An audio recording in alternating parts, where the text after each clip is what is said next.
Yeah, I've been thinking a lot about Dorothy Day lately, especially because people are asking me about it.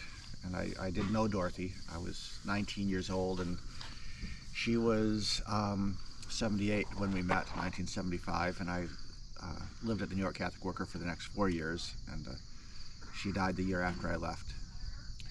Um, and I think the question of canonization, one thing that it's done to the church and to Dorothy is it's not everybody. There are some people who are encouraging the canonization process, the official process of the church, who are trying to keep things honest. I know that's true, but the main movers, the Archdiocese of New York and the many bishops who've spoken out and many of the academics are championing someone who didn't really exist and someone that the church doesn't really need. The church doesn't need a saint who was so obedient to the church she would close down the Catholic Worker if the bishop ordered her. Doesn't need a saint who, when she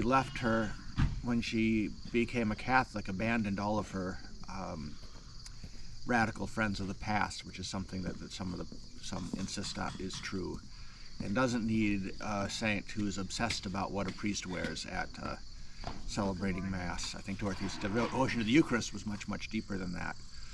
But what the church does need is the saint who told young men in the Vietnam War that they should fill the jails rather than go into the military, and who said we had to demand it, that capitalism be overthrown. And we need a saint who counseled we must live in a state of permanent dissatisfaction with the church. A saint who said, I love the church for Christ made visible, but not for itself, which is so often a scandal. Because the church is a scandal, and any thinking person today, Dorothy caught it long before many other pious Catholics did. Anybody, any feeling, loving person, any intelligent, infirm person is going to be scandalized by the church, and Dorothy gives us a way to stay in it. I was talking with people, and a story came up to me that I've never written down, and I said I should have, so maybe this is my chance to get it recorded for history. I was having a conversation with Dorothy once, and when we first met, and when she found out that I'd already read in high school Ignazio Salone's novel Bread and Wine, which is one of her favorites. Salone was one of the founders of the Italian Communist Party. And when he left the communists during the Stalinist purges, he called himself a Christian without a church and a communist without a party, and somebody that Dorothy really resonated with.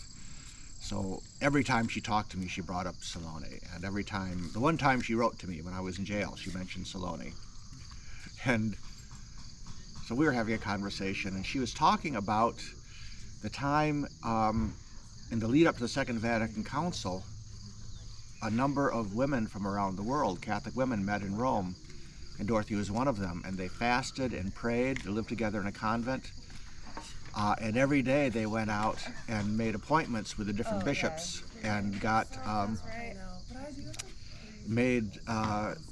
they lobbied for the church to condemn nuclear weapons, and eventually they were successful and got Amet Spes. It said that these are to be condemned unreservedly. Not that the church paid much attention, but she told me that one of the other women in that group was Salone's wife. And she confessed it made her very, very nervous to be in intimate proximity, to be praying and living so close to the wife of this novelist she admired. And the way she put it, she said that she was nervous being in the presence of a woman against whom she'd been committing adultery in her heart all those years. and I thinking about it now, and she laughed. She could laugh like a little girl sometimes. And she told me that and laughed. And I thought, one thing that was so beautiful is that Dorothy confessing her admiration for a novelist and how that expressed as lust. But it wasn't a rock star or an opera singer or a athlete or an actor. It was a novelist, and that she could confess that as a woman at that point, like 80 years old, and I was like 21 or 22. That we could have that conversation was really very touching, and I think very telling about her sense of humor and her feeling for literature.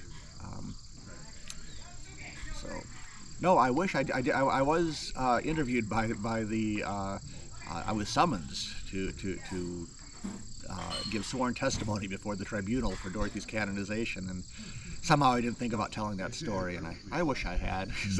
That should be in the box that's going off to Rome, being scrutinized for our canonization.